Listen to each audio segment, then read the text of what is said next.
Algunos lo han visto, ¿no? Me imagino, ¿no? No, no, ¿cómo es imposible que no hayan visto este video?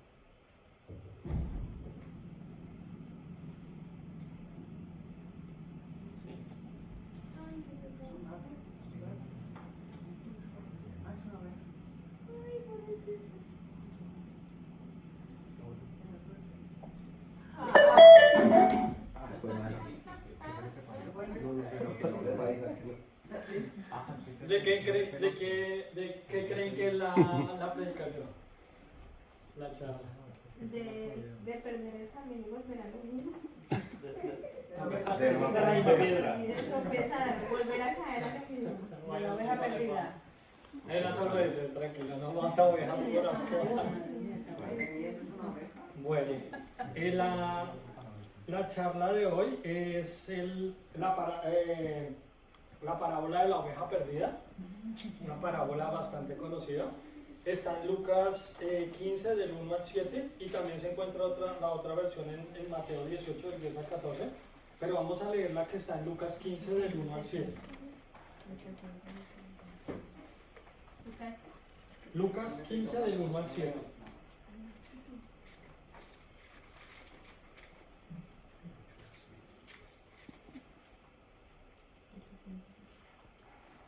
¿Listo? Las ovejitas no se van a caer en la zanja, ¿no? ¿Listo? Vale. Se acercaban a Jesús todos los publicanos y pecadores para oírle. Y los fariseos y los escribas murmuraban diciendo: Este a los pecadores recibe y con ellos come. Entonces él les refirió esta parábola diciendo: ¿Qué hombre de vosotros teniendo 100 ovejas, si pierde una de ellas, no dejas las 99 en el desierto y va tras la que se perdió hasta encontrarla? Y cuando la encuentra, la pone sobre sus hombros gozoso, y al llegar a casa reúne a sus amigos y vecinos diciéndole: Gozaos conmigo porque he encontrado mi oveja que se había perdido.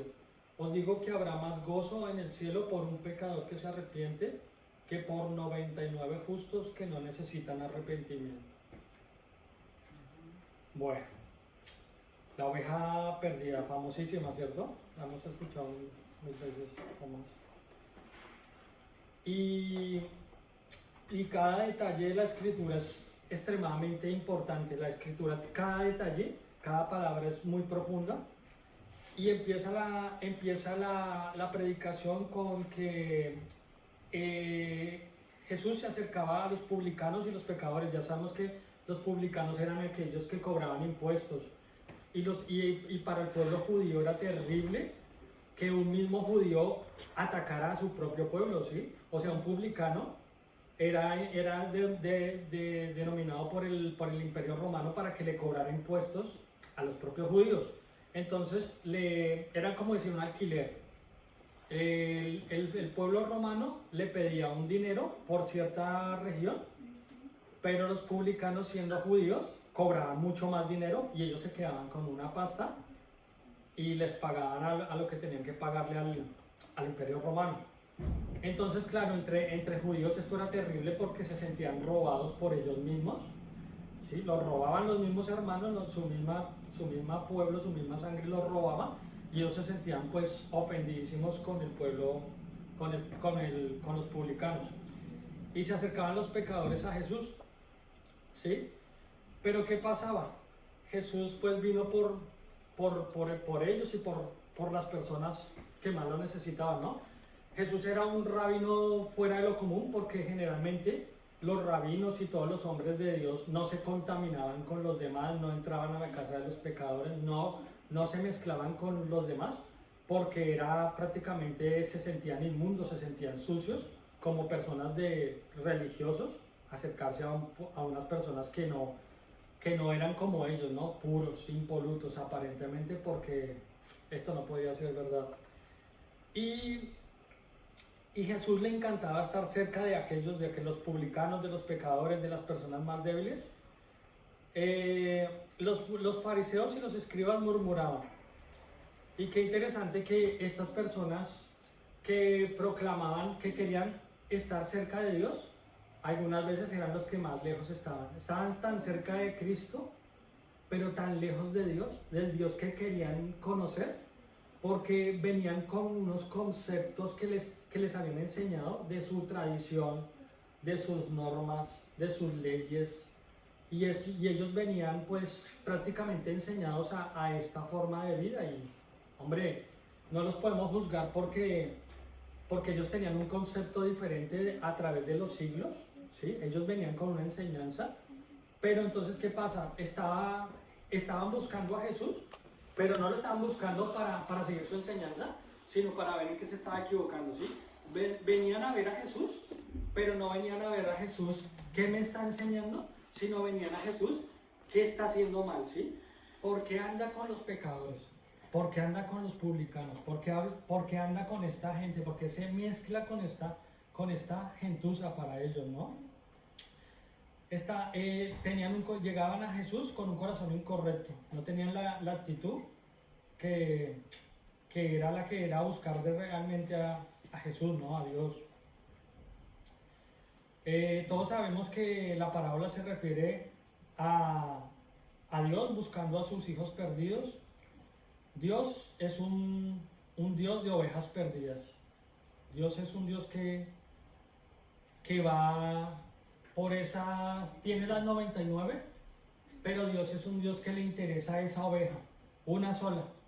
Una oveja para Dios es tan importante. Para muchas personas a veces es un número, para muchas personas a veces tienen congregaciones grandes y son cantidad de números.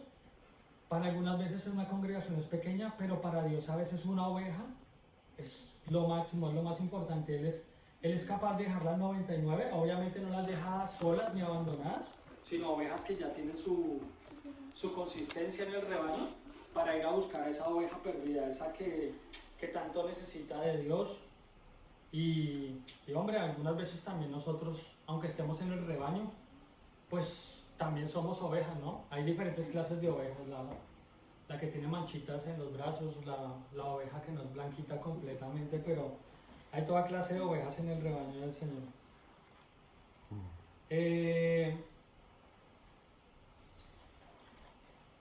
Hay una palabra que dice el príncipe de los predicadores, Charles Spurgeon, que dice: las ovejas pueden caer en el lodo, pero solo los cerdos se revuelcan en él. Fue una frase que me encantó, porque como ovejas todos nos podemos equivocar, cometer errores, aunque el justo caiga 7 veces se levantará, ¿sí? Pero él dice que solo los cerdos les gusta revolcarse en el lodo, ¿sí? Los cerdos son felices revolcándose en el lodo. La oveja, cuando sabe que se cayó, hombre, esto no está bien. El Espíritu del Señor siempre nos dice: por aquí no es, la amarraste, va, por ahí no va. Y nos va siempre llevando a su redil. Bueno, la Escritura siempre ha comparado la relación de Dios y su pueblo con ovejas. Desde Génesis 2 tenemos la relación de Abel con las ovejas, ¿no? Abel era pastor de ovejas, Caín era el que labraba la tierra, ¿no? También en Génesis 47 tenemos a José, el soñador. Cuando llegan los hermanos al faraón, le pregunta al faraón a los hermanos de José: ¿cuál es tu profesión? Y él le dice: somos pastores de ovejas como nuestros padres, ¿sí? Es una tradición que venía de mucho tiempo atrás. ¿Alguien me podría hacer un favor de buscar Éxodo 3:1 y otra persona Salmo 78:52? Ahora voy a empezar a hablar de unas relaciones que tienen las palabras de diferentes épocas. Salmo 78:52 y Éxodo 3:1. El que tenga Éxodo 3:1, por favor, me lo lee, por favor.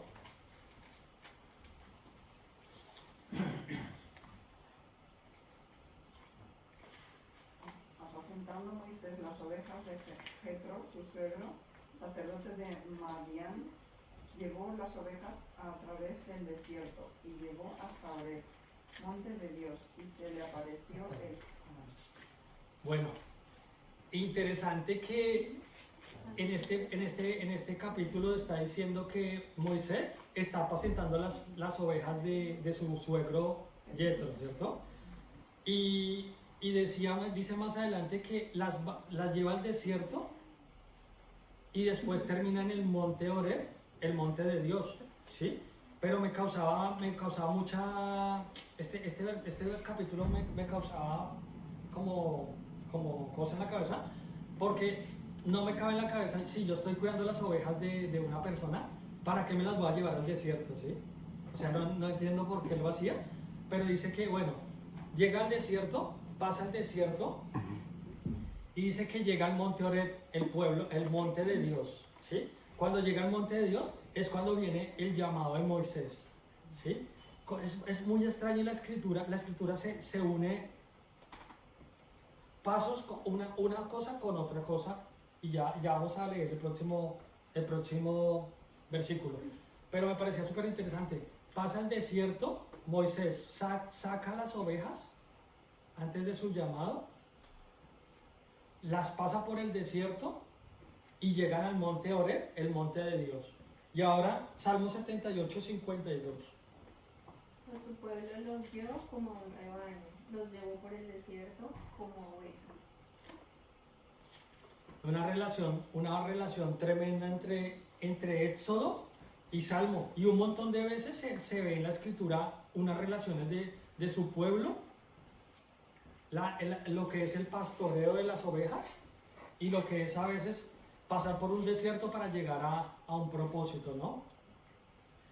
Y también en Primera de Reyes 22:17 dice: entonces le dijo, yo vi a todo Israel esparcido por los montes como ovejas que no tienen pastor.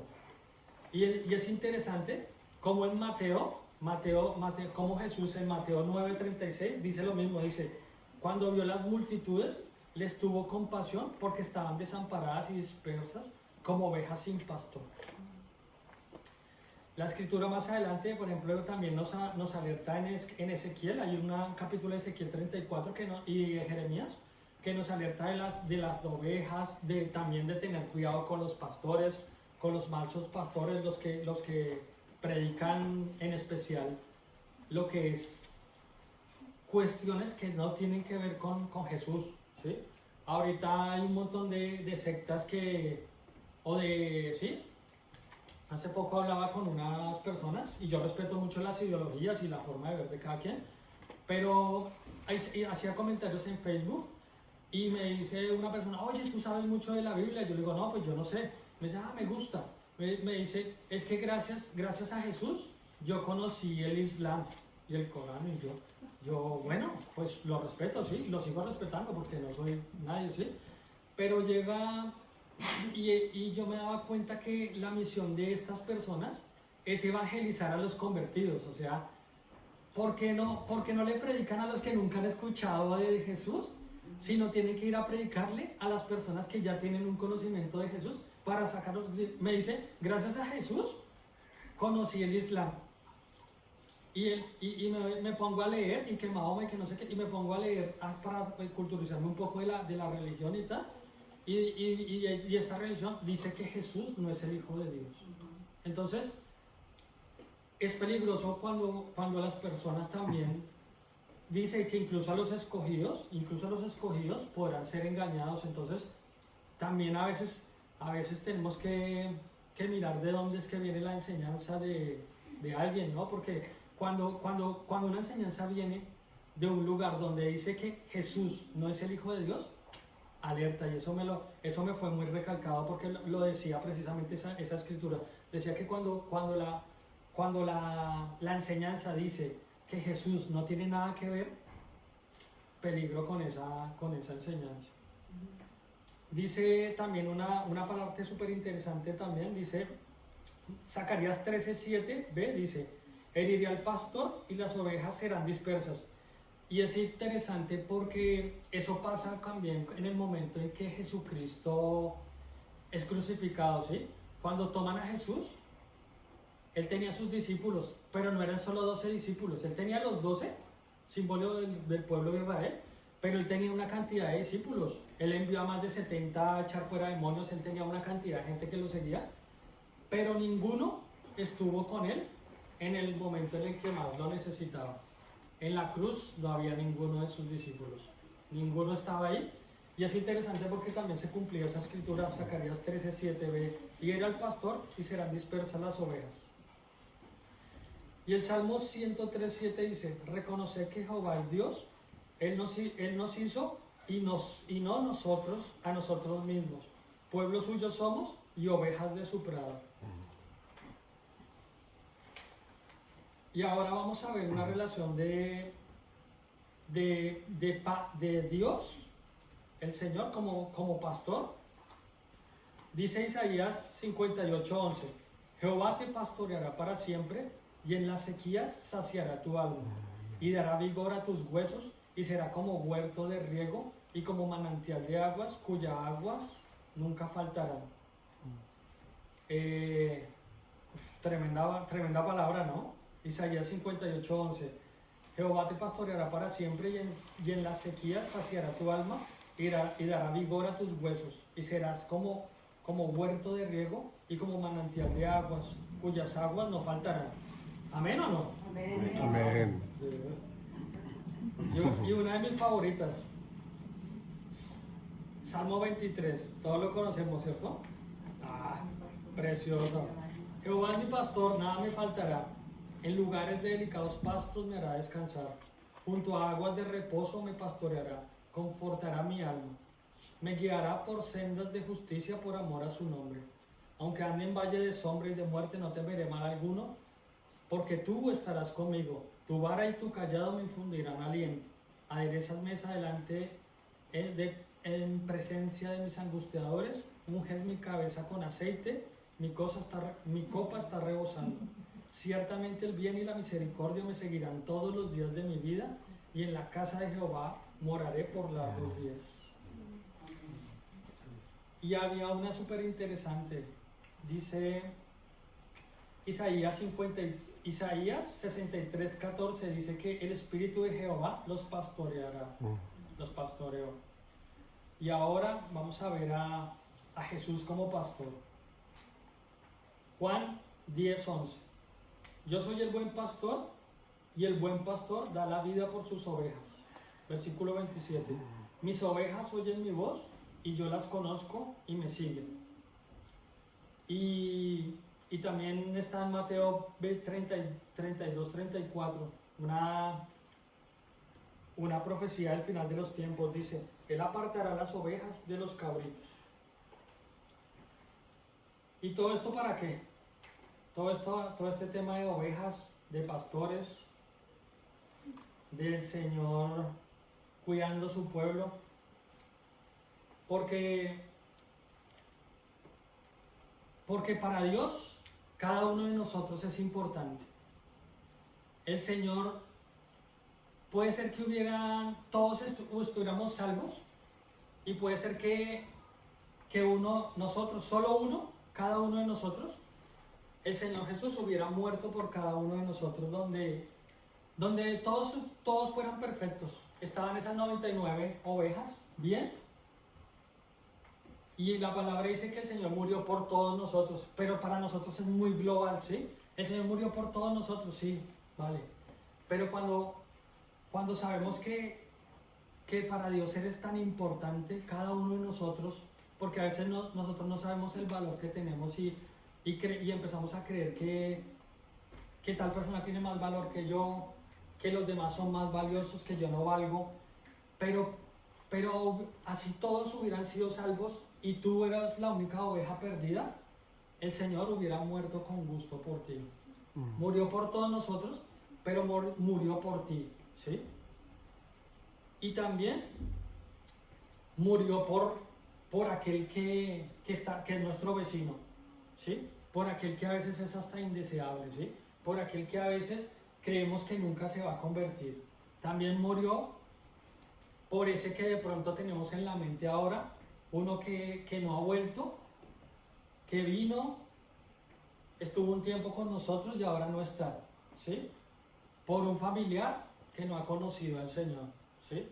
también esa oveja que es nuestro compañero de trabajo, que sabemos que está pasando mala situación, y el Señor murió por esa oveja también, ¿sí? Y nuestro llamado es en este día a que tal vez nosotros podemos ser la 99 y estamos acá muy bonitos todos, pero también el Señor murió por esa oveja y es el momento, sí, de pronto un reto para nosotros esta semana de orar por esa oveja que Dios pone en nuestro corazón ahora, ¿sí? Cada uno de nosotros tenemos esa oveja, ¿sí?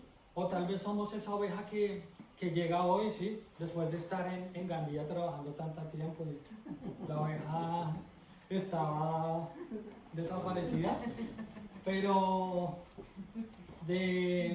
Dios pone en nuestro corazón esa oveja que no vino, que no ha venido, que ha pertenecido y no está acá hoy, que es nuestro hermano, que necesita, que es nuestro familiar, para que como reto pues saquemos todos los días unos 30 segundos de oración, porque el Señor no necesita oraciones largas de 1 hora por esa persona, pero unos 30 segundos o 1 minuto por ese familiar que tanto amamos, porque el Señor dice que el Señor da la vida por las ovejas, ¿sí? Pero saquemos 1 minuto por esa oveja que sabemos que tiene que estar con nosotros acá, con nosotros en distrito, con nosotros en cada una de nuestras iglesias, nuestras congregaciones. Y voy a contar ya para terminar unas historias de lo importante que es para Jesús una oveja, ¿sí? Jesús estaba con las multitudes, estaba lleno de personas y le dice a todos sus discípulos: súbanse en la barca y atravesemos el lago. Se suben todos en la barca y el Señor está muy cansado y se duerme. Viene una tormenta y él está durmiendo súper cansado y los discípulos le dicen: Señor, ¿no ves que morimos? Y él se levanta y reprende la tormenta como que, ay, estos tan. Y cuando ellos ven lo que hace con todos los vientos, con la tormenta, se calma. Ellos sorprenden y dicen: pero ¿quién es este? ¿Sí? Quedan sorprendidos por el poder de Dios. Pero esto no es el tema importante. El importante de esto es que él estaba atravesando ese mar para llegar donde un personaje muy importante, el endemoniado Gadareno. Él dejó las multitudes para atravesar eso. Vino una tormenta, la calma, no hay problema. Y toda su travesía, y aparece en dos capítulos diferentes de la escritura, Mateo 8, 18 y en Lucas 8, 22. Y él atravesó eso para llegar donde ese endemoniado Gadareno. ¿Quién para Jesús era tan importante esa persona? ¿Sí? El que era lo peor, el que la gente le tenía miedo pasar por allí, el que estaba prácticamente desnudo, el que vociferaba cosas, y Jesús hizo todo eso para llegar a él. Otra historia: pasan por Samaria, casi nadie pasaba por allí porque los samaritanos y los judíos no se la llevaban bien. Pasan, los discípulos se van a comprar cosas y él tiene una cita con esa mujer samaritana. Deja las multitudes, deja a todos y se va por esa samaritana, por la que nadie tendría que hablarse con ella.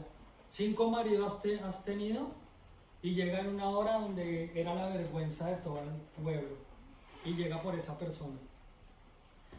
Llega Jesús, es otra historia. Llega Jesús, va lleno de personas, las multitudes lo tocan, las multitudes están así, y ve a un hombre trepado allá en un árbol. Zaqueo, hoy cenaremos contigo. Se invitó solos a la casa de Zaqueo. Pero para Jesús era importante Zaqueo, ¿sí? Para Jesús era lo importante, ¿sí? Y para Jesús somos importantes. Él escuchó nuestras plegarias algún día, por eso estamos aquí. Sigue escuchando nuestras plegarias y está con nosotros. Dice Ezequiel 34:16, final, yo buscaré la oveja perdida y la haré volver al redil la descarriada. Vendaré la perniquebrada y fortaleceré la débil. Y bueno, voy a ser súper espiritual ahora, sí, ya me voy a volver ya predicador espiritual, en serio. Pero fuera de broma, esta semana estaba soñando y soñaba, y me venía un versículo y es Romanos 10:14 y dice, y yo pensé que no tenía que ver con la predicación, pero en realidad sí tenía que ver. Dice Romanos 10:14, pues ¿cómo invocarán al que no han creído? ¿Y cómo creerán en aquel de quien no han oído? ¿Y cómo oirán sin haber quien les predique? Y es el tema para confirmar la situación de hablarle a ese amigo, a esa persona necesitada, a ese que Dios puso en nuestro corazón, de orar por él y que venga. Uno es importante para Dios. Hay gente que tiene las multitudes, pero para nosotros uno es importante. Y con la ayuda de Dios, cada uno vamos a cumplir la misión de Dios, que es ir por ese uno que es tan importante para Dios. Y eso es todo. Vamos a poner una canción y vamos a hacer una oración unos minutitos.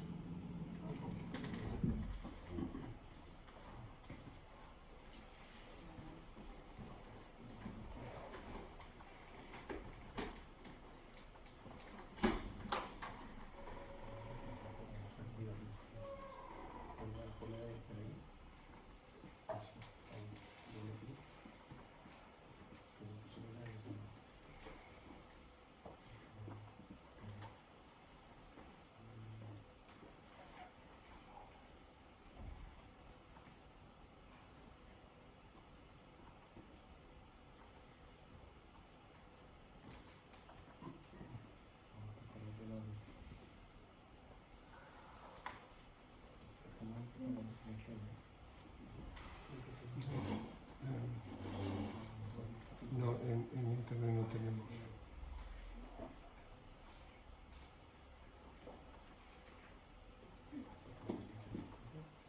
Se desconectó. No importa. Pues oremos así, ¿sí? ¿Sí? Vale. Un minutito.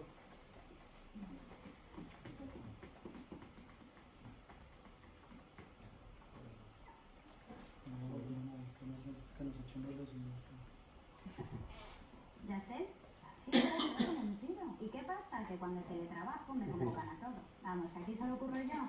Normal. Bueno, vamos a hacer una oración. Todos somos ovejas. Necesitamos a Dios.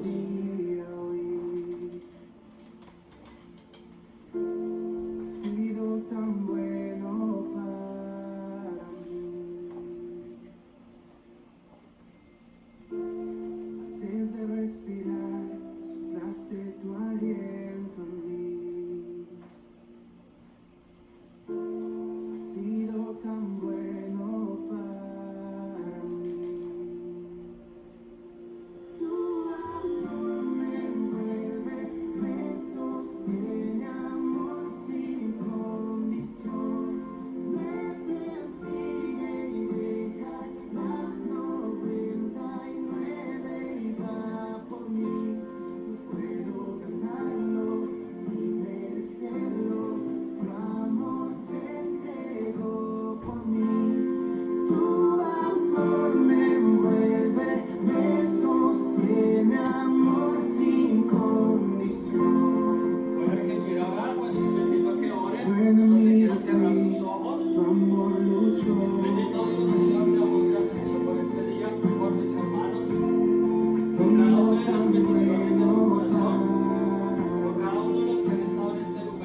pareja no derrumbes, cadena que no rompas para encontrarme a mí. No hay sombra que no alumbres, monte que no escales para encontrarme a mí. No hay pared que no derrumbes, cadena que no rompas para encontrarme a mí. Tu amor me envuelve, me sostiene, amor sin condición. Me persigue y deja las 99 y va por mí. No puedo ganarlo ni merecerlo, tu amor se entregó por mí. Tu amor me envuelve, me sostiene, amor sin condición.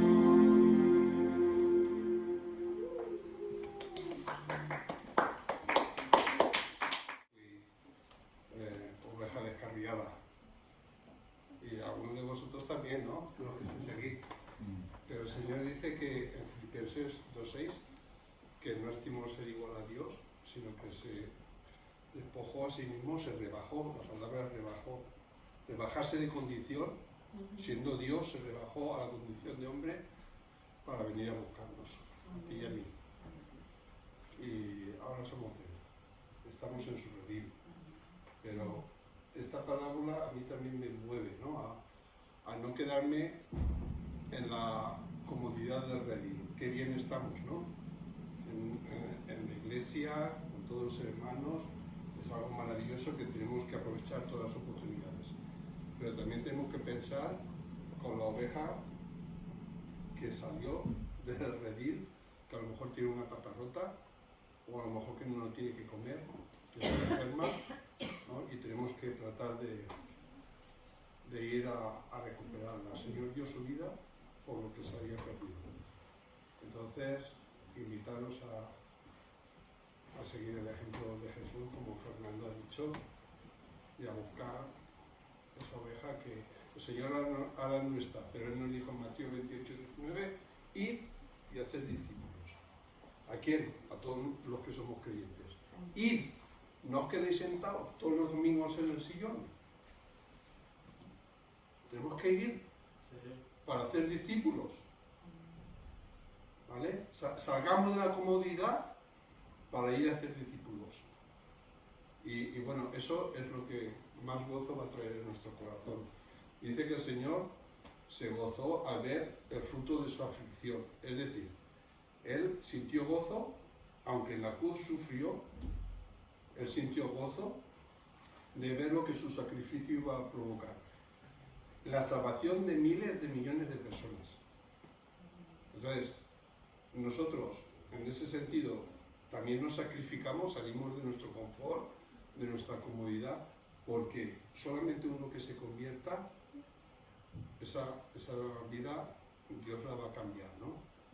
Y no solo a él, muchas veces a su familia, a su entorno, y es algo tremendo, ¿no? Así que, gracias Fernando.